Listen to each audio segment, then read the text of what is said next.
Hello दोस्तों, channel की playlist में जाकर आप पहले के सभी एपिसोड्स को देख सकते हैं। माही को अपने भाई की जॉब दिलाने के लिए एक टेलीविज़न कूपन का इंतज़ाम करना है, पर मार्केट में पूछे जाने पर पता चलता है उसकी कीमत तो बहुत ज़्यादा है और बाज़ार में उसके लिए बहुत मारामारी भी है। वो बस इसी सोच में पड़ी है कि वो 5,000 युवान का टीवी कूपन या टीवी कैसे खरीदेगी। यहाँ शिन और माही को रास्ते में लिन मिल जाती है और लिन उनसे जिद करती है कि वो उनके घर जाना चाहती है। वास्तव में लिन ये कंफर्म करना चाहती है कि ये दोनों सही में कपल है भी या नहीं, या सिर्फ कमरा पाने के लिए इन्होंने एक फेक मैरिज की है।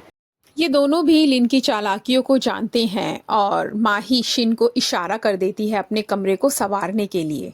शिन भी ऊपर का बिस्तर हटाकर नीचे ही लगा देता है। इसके बाद जब ये तीनों कमरे में अंदर जाते हैं तो लिन को ऐसा कुछ मिलता नहीं है जिससे ऐसा लगे कि ये दोनों असलियत में कपल नहीं है। पर अचानक से एक ड्रॉर खोलने पर लिन देखती है कि कंपनी से जो प्रोटेक्शंस मिले थे इन दोनों ने उन्हें यूज नहीं किया है, जिसके जवाब में माही कहती है हम दोनों इन्हें यूज नहीं करते, और यहीं से लिन के दिमाग में एक शक घर कर लेता है। बाहर आकर लिन एक और एम्प्लॉय के साथ मिलकर अपनी बॉस को उसके कमरे का हाल बताती है और यही कह रही है कि उन्हें शक है कि वो दोनों असलियत में कपल नहीं है। बॉस भी इन दोनों की बातों में आ गई है और आधी रात में ये तीनों लेडीज मिलकर माही और शिन का कमरा बाहर से खोलती हैं और उनके कमरे के अंदर एंट्री ले लेती हैं। और ये तीनों क्या देखती हैं कि ये दोनों तो एक ही बिस्तर पर नीचे सो रहे हैं। और ये सीन देखकर बॉस को बहुत गुस्सा आया। आखिर उसने इन दोनों लड़कियों की बातों में आकर ये बेवकूफ़ी की कि वो एक न्यूली वेड कपल के कमरे में आधी रात को चली आई। माही इन्हें बहुत कुछ बोल रही है कि आपको बिल्कुल मैनर्स नहीं कि आप हमारे कमरे में यूं चली आई, और ये तीनों अपना सर झुकाकर इस कमरे से निकल गए। बाहर जाकर बॉस इन दोनों लड़कियों को बहुत डांटती है कि आज तुम्हारी वजह से मुझे भी शर्मिंदा होना पड़ा। तुम्हारे दिमाग में तो पता नहीं क्या क्या ख्याल आते हैं और इस फालतू की बकवास में तुमने मुझे भी शामिल कर लिया। वास्तव में हुआ क्या था, रात को खिड़की बंद करने से पहले शिन ने इन तीनों लेडीज को बाहर इनके कमरे की वॉचमैन से चाबी लेते हुए देख लिया था और तभी से इसे शक हो गया था हो ना हो आज रात को ये तीनों मेरे कमरे में आएंगी, और इसलिए ये पहले से ही एक ही बिस्तर पर सो चुके थे। और क्योंकि पड़ोसन ने कहा था कि जिस तरीके से न्यूली वेड कपल के कमरे से आवाज़ें आनी चाहिए उसे ऐसी आवाज़ें महसूस नहीं हुई थी, तो ये पूरी रात बैठते हैं और अपने बिस्तर को हिलाने लग जाते हैं। अगले दिन पड़ोसन कंपनी में ये बात सबको बता देती है और सब माही का मजाक उड़ा रहे हैं और वो एम्बैरस फील कर रही है। और सभी अपने प्रोटेक्शंस भी माही को दे देते हैं और कहते हैं तुम दोनों न्यूली वेड कपल हो, तुम्हें इसकी ज़्यादा ज़रूरत पड़ेगी। शिन टीवी के जुगाड़ में ब्लैक मार्केट में चला गया है और उसे यहाँ पर एक टीवी मिल भी गया है, बस उसके सभी पार्ट अटैच होना बाकी है। ये जानकर उसे बहुत खुशी हुई।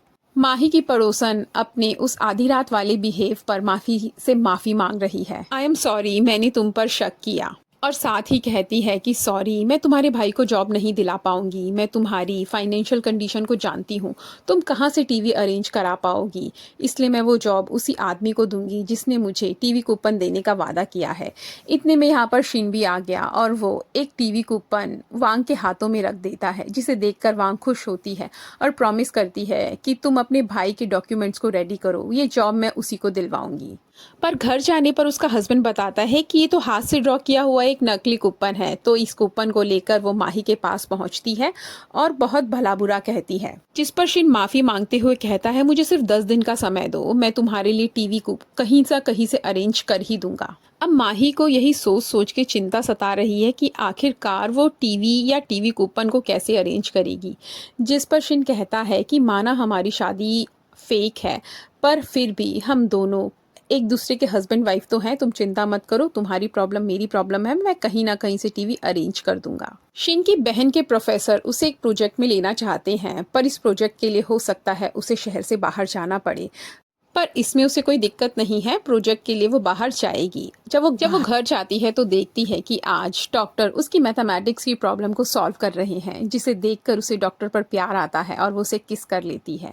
इसके बाद डॉक्टर उसे गोद में उठाते हैं और यहाँ से अपने कमरे में चले जाते हैं। कंपनी की बॉस ने लोटस को अपने घर में बुलाया है। एक्चुअली अपने बेटे के सामने वो इसकी एक अच्छी इमेज बनाना चाहती है, पर उसके बेटे को इससे कोई फर्क ही नहीं पड़ता।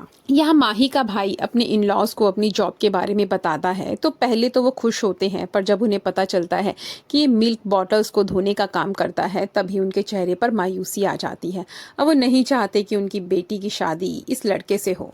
पर इस लड़के को भी पूरा विश्वास है कि इनकी बेटी उसके अलावा किसी और से प्यार नहीं कर सकती। फेंग आज एक म्यूजिक प्लेयर को लाया था, पर आधी रात में ही वो उसे लौटाने जा रहा है, जिसे देखकर माही को थोड़ा अजीब सा लगता है और वो उसका पीछा करती है और पीछा करते करते वो एक ब्लैक मार्केट में पहुंच जाती है। यहाँ पर उसे पता चलता है यहीं पर वो एक इलेक्ट्रिक इंजीनियर से टीवी को असेंबल करा रहा है। वो एक सेकेंड हैंड टीवी को ही ठीक करा रहा है, जिसे देखकर माही को बहुत अच्छा लगता है कि उसके भाई के लिए आखिर शिन कितनी मेहनत कर रहा है। शिन के बहन के प्रोफेसर उससे पूछ रहे हैं, क्या तुमने अपने हस्बैंड को बताया कि तुम्हें अब यूनिवर्सिटी चेंज करनी पड़ेगी? जिस पर वो जवाब देती है, ये मेरा करियर है, ये डिसीजन मैं लूंगी और मुझे विश्वास है कि मेरे हस्बैंड भी इसके लिए कोई मना नहीं करेंगे। जिस पर प्रोफेसर कहते हैं, फिर भी एक बार सोच लो, क्योंकि एक मैरिड वुमन की जिम्मेदारियां अलग तरीके की होती हैं।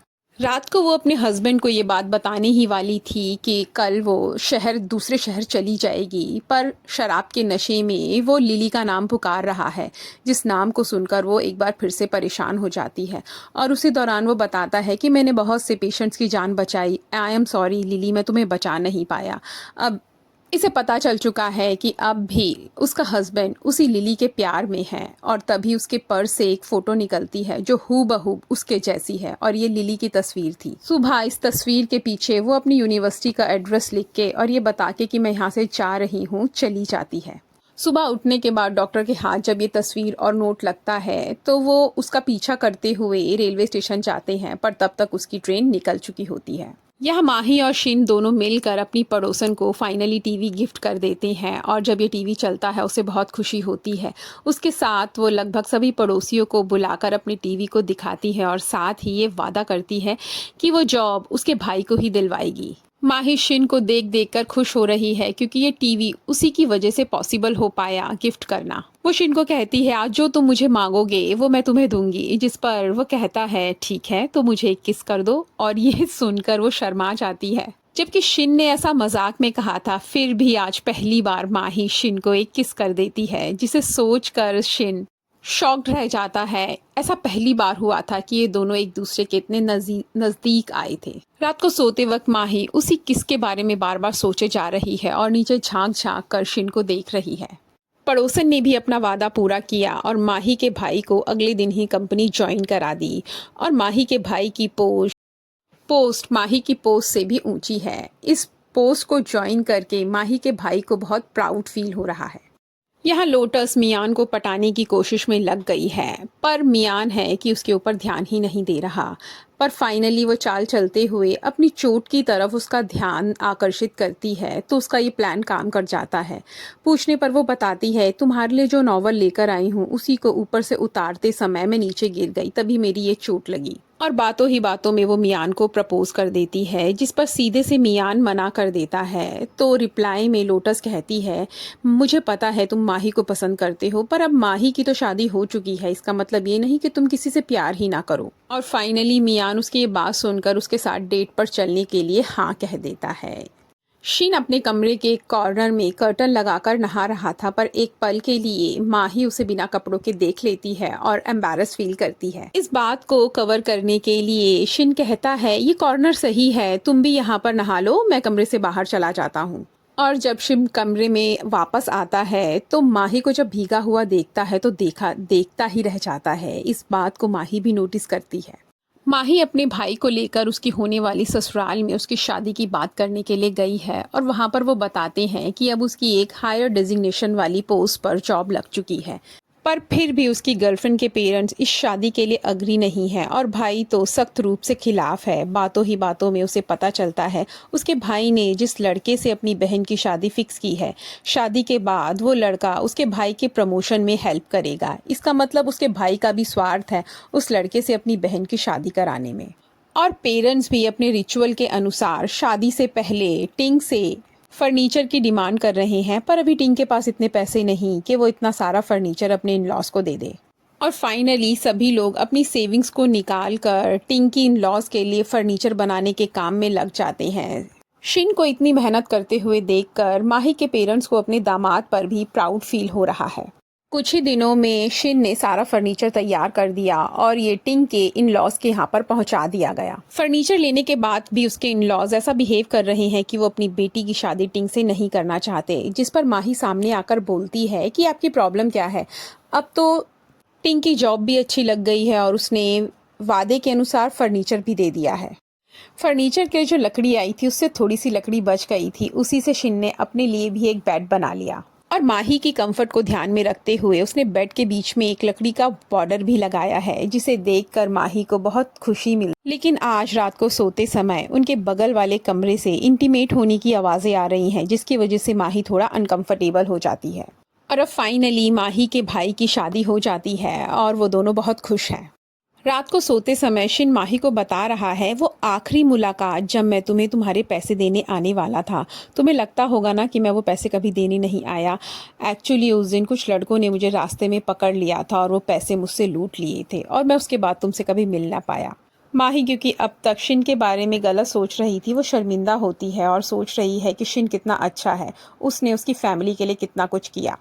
यहाँ नई यूनिवर्सिटी पे आने के बाद शिन की बहन की एक फ्रेंड बनी, पर वो बड़ी हैरान है कि वो मैरिड है और फिर भी अपने शहर को छोड़ के यहाँ आ गई। अगर तुम्हारी जगह मैं होती तो कभी भी अपने हस्बैंड को छोड़ के ना तो आती और ना मेरे हस्बैंड आने देती। जिस पर जवाब में वो कहती है हर कपल की सोच अलग अलग है, हम दोनों अभी करियर को ज़्यादा फोकस कर रहे हैं, तो इसमें शादी टूटने की बात कहाँ से आई। इतने में यूनिवर्सिटी के बाहर एक बस आकर रुकी और इसमें से एक लड़का उतरा, जिसे देखकर ऐसा लगा कि शिन की बहन उसे पहले से ही जानती है। मिसेस वांग टिंग को वर्कर्स से पूछकर उनका इंटरव्यू लेने को बोलती है और इस इंटरव्यू के बेसिस पर उसे कंपनी के लिए एक आर्टिकल तैयार करना होगा। इस आर्टिकल को लिखने में माही भी उसकी बहुत मदद करती है। मिसेस वांग को तो ये आर्टिकल बहुत पसंद आया, पर जब ये चेकिंग के लिए लिन के पास गया तो क्योंकि लिन को पता है कि टिंग माही का भाई है, वो उसे रिजेक्ट कर देती है। लेकिन टिंग को समझ नहीं आ रहा आखिर वो इस आर्टिकल में ठीक करे तो क्या करे, क्योंकि उसके अनुसार तो आर्टिकल बिल्कुल ठीक है। जिस पर टिंग की गर्लफ्रेंड उस आर्टिकल को पढ़ती है और वो समझ जाती है कि इस आर्टिकल में बहुत सारे डिफ़िकल्ट वर्ड्स का यूज़ हुआ है और लिन चाहे कितनी भी यूनिवर्सिटी पढ़ी हो, उसे इन वर्ड्स का मीनिंग नहीं पता, तो वो उन सब डिफ़िकल्ट वर्ड्स को ईजी कर देती है। अगले दिन टिंग जब इस आर्टिकल को अपनी बॉस को सुनाता है तो बॉस के साथ साथ वहाँ बैठे सभी लोगों को ये आर्टिकल बहुत ज़्यादा पसंद आता है। इनफैक्ट बॉस तो ये डिसीजन लेती है कि इस बार के एनुअल डे प्रोग्राम पर इस आर्टिकल को इंट्रोडक्शन स्पीच के रूप में बोला जाएगा। और क्योंकि ये आर्टिकल सच में तो माही ने लिखा था, आज शिन माही के लिए बहुत खुश है और छत पर उसके लिए डिनर तैयार कर रहा है। और इसी के साथ वो दोनों कुछ खूबसूरत लम्हे एक दूसरे के साथ बिताते हैं और ये एपिसोड यहीं पर ख़त्म हो जाता है। दोस्तों, आपको ये एपिसोड कैसा लगा हमें बताएं और इसके साथ ही चैनल को लाइक, शेयर एंड सब्सक्राइब करें। दोस्तों, आपके सपोर्ट की बहुत ज़्यादा ज़रूरत है और अगर आगे के एपिसोड्स या पीछे के एपिसोड्स आप नहीं देख पाए हैं तो उन्हें प्लीज़ प्लेलिस्ट में जाएं और वॉच करें। Bye bye.